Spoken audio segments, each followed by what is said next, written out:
So you just got back from your run, and you're just going to spend like a couple of minutes stretching just to prevent injury before you're going to get back in your car, go home. So I'm going to start, I always start with the calf muscle, so it's going to look like I'm pushing my car, but what I'm doing is I'm just sending my heel down towards the floor, and I'm just trying not to tilt the hips. So maybe 10 to 30 seconds holding your stretching, depending how tight you're feeling. If you're feeling super tight, you might want to repeat that, so like 3 times, 30 seconds holding the stretch. And then swap sides when you're ready. And again, just noticing that your hips aren't completely dropping. You're going to tuck your tailbone under, tilt your pelvis upwards. Pushing down that back heel. And then I go to a bent knee. So it's a little bit more into the kind of Achilles and a bit more kind of lower than the calf muscle. And again, just holding 10, 20 seconds. Swap sides when you're ready. Particularly if you've done quite a bit of hill running, that one's quite a good one. Okay, then we're going to come to quads, so the ones on the front. So you might want to hold on to something, otherwise it's balancing. Just take the heel towards your bum. Now notice your knees this knee that the leg that you're stretching isn't protruding forward, so try and keep the knees in line. Then try and keep the hips straight, they're not tilting. And you're thinking about sending the hip forwards and up to get that stretch in the quad. Holding on to sort of the front of the ankle.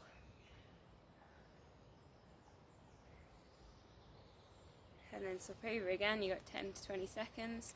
Holding on if you need to. Use your big toe on your balance. Check your knees are in line.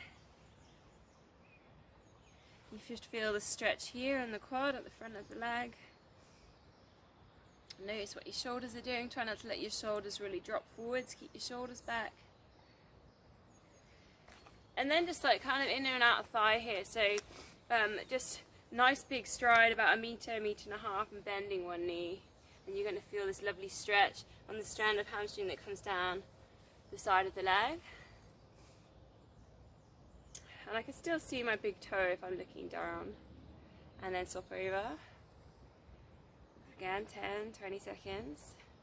It's just a quick stretch out. Static stretch after running, dynamic stretch before. And then I'm going to take the middle, the big middle bit of my hamstring now. So I'm going to I always use my car on this. So I place my foot up. I've got this lovely little ledge, just the right height. But you can always use like tree logs and benches and things. So you might not be able to totally square your hips, especially if you're a little bit tight. So just allow your foot to turn out slightly. And your stretches here at the back of the leg on the hamstring. Try and think about flexing up the foot. Try not to hold the breath. 10 seconds, 20 seconds, 30 seconds if you're a bit tight. Swap it over. You might find that one side's always a little bit tighter than the other. You can always spend a little bit longer on that side. You just kind of want to get that muscle just to ease and relax. Try not to hold the breath.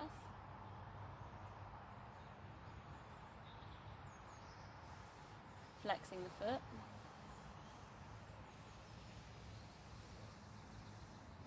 And then once you've done your time on that one, so a little bit of a side bend just to open I find I open myself back up after running because my upper body gets a bit tight. You can spiral heart to ceiling.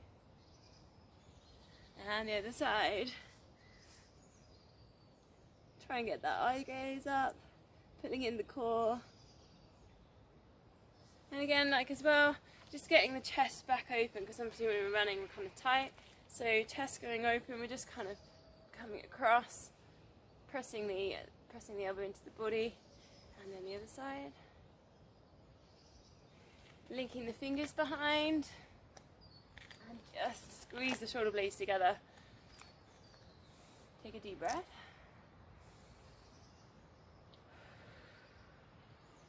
And then another little challenge I like to put in is just reaching down and linking the fingers behind you. So it's a little bit of a tricep stretch. And try not to really arch the lower back in there, so keep the tailbone tucked under and then swap it over other side. Just gives you that nice lift on the rib cage to finish off, and just a bit of a shake out.